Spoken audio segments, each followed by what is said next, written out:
और आपका क्या नाम है? आभा। और आपका? Love you all. अभी बोलिए लव यू टू। बोलिए।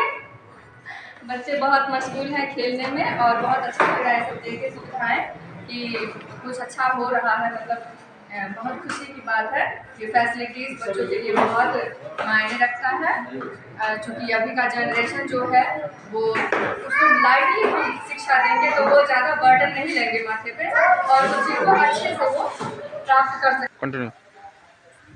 हेलो, नमस्ते। आपका मिथिला समाचार में स्वागत है। मैं साधना आपके साथ जुड़ी हुई हूँ और आए हुए हैं हम। अब बोलो, फिर से बोलो। नहीं, कंटिन्यू। और हम आए हुए हैं ऑरेंज वैली पब्लिक स्कूल के ग्रैंड एक ओपनिंग में, सेकंड। हाँ, इनॉग्रेशन में। एक कंटिन्यू करो। फिर से बोलो।